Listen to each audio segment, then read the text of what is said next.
Bonjour.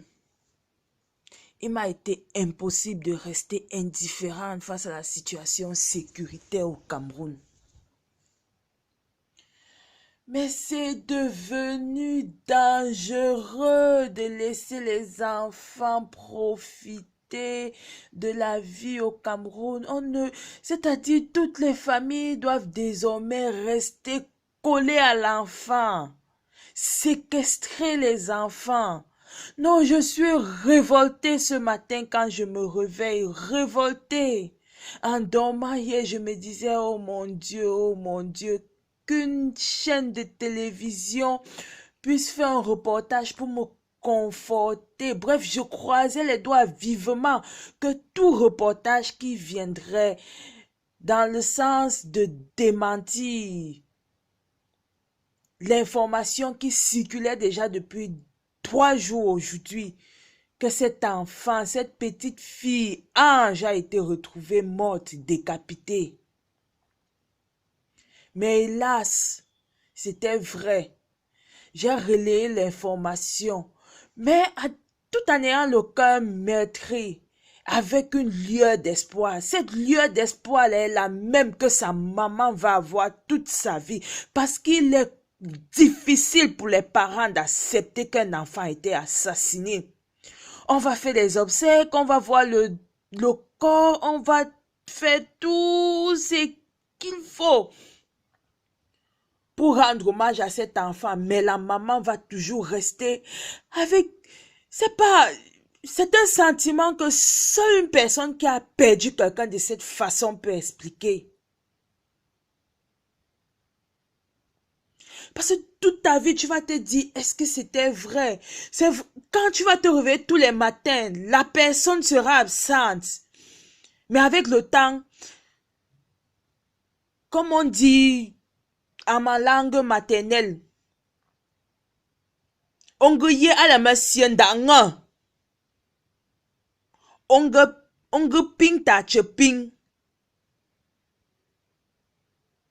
Mais ala monsieur. Vraiment, je suis dépassée, je suis révoltée ce matin.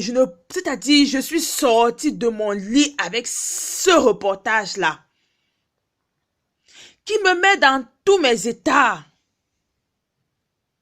Non, le Cameroun va mal, le Cameroun va mal. On doit pouvoir se lever, levons-nous et revendiquons la sécurité de la population, la sécurité des enfants. Non, mais c'est devenu grave.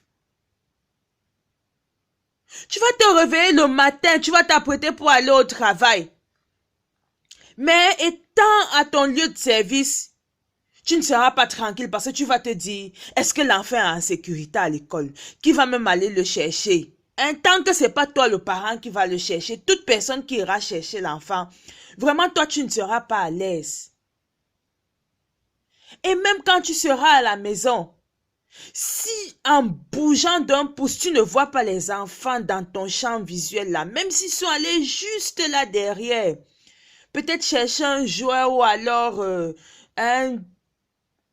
se mouvoir, toi tu ne seras pas tranquille parce que tu vas te dire, peut-être les gens qui volent les enfants là vont même traverser les murs pour venir chercher les miens et tout. Mais vous ne pouvez pas imaginer le sentiment que l'on a après avoir vécu une telle situation. Non, mais ce pays va mal, ce pays va mal, le Cameroun va mal, le Cameroun va mal. Pardon, que les autorités puissent réagir. Et en plus, on a même une grande dame qui a choisi de se positionner comme la maman des enfants camerounais. Mais ma mère, réagis. Faut réagir. Non, mais c'est trop, c'est trop.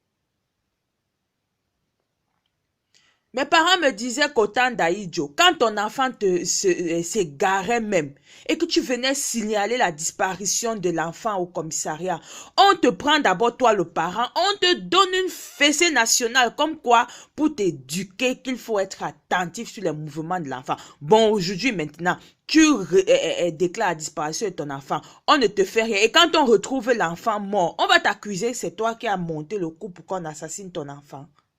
Non, mais c'est grave, c'est grave. Vraiment, c'est grave. Ah, je parle seulement à ma part, maman. Je parle seulement à ma part. Moi, qu'est-ce que je peux faire dans cette histoire? Mais je vous assure, si j'avais le pouvoir de faire bouger quelque chose, je ne manquerais pas. Mais quoi qu'il en soit, je termine cette vidéo en disant à mes frères et sœurs camerounais, non, on doit sortir, on doit revendiquer notre sécurité. C'est trop, c'est trop, c'est trop. Pour ce cas, si on n'a pas besoin qu'un homme politique nous invite à un meeting et tout. On doit se lever et revendiquer ce que nous avons besoin. Ah non, mais c'est trop.